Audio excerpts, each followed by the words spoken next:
Hi, it's Tim Hagen from Progress Coaching, and welcome to another episode of Coaching Conversations.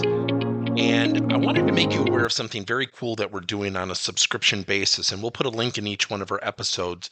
But every Wednesday, we're going to be doing what we call an audio podcast workshop. That workshop will be roughly about 14 to maybe 20 minutes per episode, with each month having a theme from a coaching model, using feedback strategically, to coaching self-awareness, and so on. So if you could look in the body or in the content description of each episode, and you will see a link where you can join this subscription. These are literally 4 workshops every month teaching specific strategies to address a particular area of workplace coaching as it relates, again, to things like awareness, motivation, teamwork, and what have you.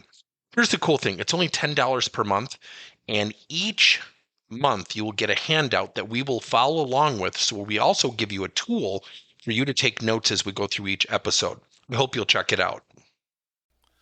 The voice of the customer is very powerful. The voice of the customer is a term that describes your customer's feedback about their experiences with and expectations to your products or services. It focuses on customer needs, expectations, understandings, and product improvement. So think about the voice of the customer. Now, often we do customer service surveys or net promoter scores, and those are extremely valuable. We encourage you to continue to do those. What if there was a way to take those results and map them to required change, and then map the required change to talent development? So let's think about that for a second. Years ago, we were working with the Milwaukee Brewers baseball team, and still do to this day, even during this time.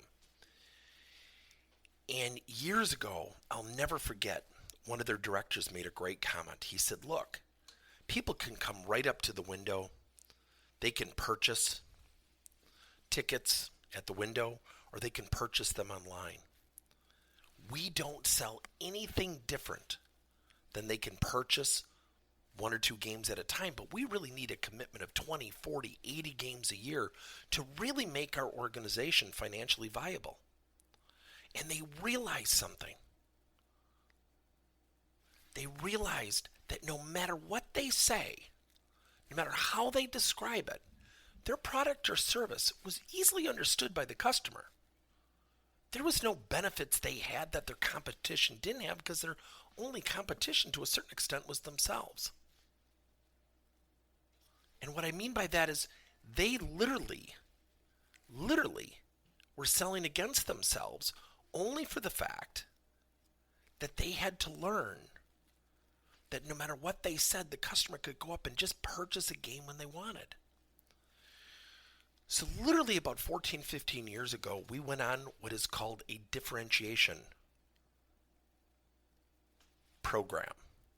We called it a sales difference program. It was really the customer experience program. And when people purchased ticket plans, we would send a handwritten thank you note. We went on a spree of going into the stadium to meet our customers, going right to their seats, finding out if they were there with their child, finding out the child's favorite player, and bringing a uniform or a bobblehead doll or an autographed ball. And loyalty skyrocketed. It is the very reason, it's one of many reasons, the Milwaukee Brewers are always in the top 10 in attendance, even though the Brewers are the smallest marketplace team in all of Major League Baseball. Why is that? Every year we would reinvent an approach to reinvigorate the customer experience. It was not uncommon for customers to call us and tell us, knowing we were working with the Milwaukee Brewers, of what a great experience they had. I often would send clients on my tickets, only to have someone from the Brewers show up with a gift bag for a friend or a customer or an associate's son or daughter on their birthday and put their name on the scoreboard, creating that wow factor, getting tons of people to talk. 15 years ago, to get 10,000 fans on a Tuesday night was hopeful. Now on Tuesday nights, we average between 30 and 35,000 fans. Now think about 10 to 15 years ago. What changed from the product? The actual physical product? Nothing. It's the same seat, same visibility, same access to food and drinks. Yet the voice of that customer,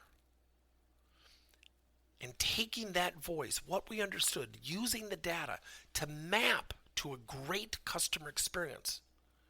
We had to take that understanding, take that data, take that expectation, take that desired experience from our customers and turn it into a coaching plan. The coaching plan built up the knowledge, skill, and behaviors associated with the required change.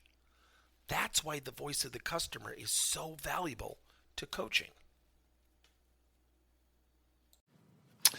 Thank you for listening to another episode of Coaching Conversations by Tim Hagen and Progress Coaching. Now, our company is always coming out with new and innovative solutions to help leaders coach their employees. And recently, we just created a new service called Coach to You, where leaders can pick and choose topics and assign 7 to 21-day programs for employees to learn and, more importantly, apply actions and then reflect and share what they're going to do going forward as a result of the learning. It's called Coach to You. We're literally bringing coaching to your employees. If you're intrigued, we'll have a link in each one of our episodes where you can get more information. And again, thank you so much for listening to another episode.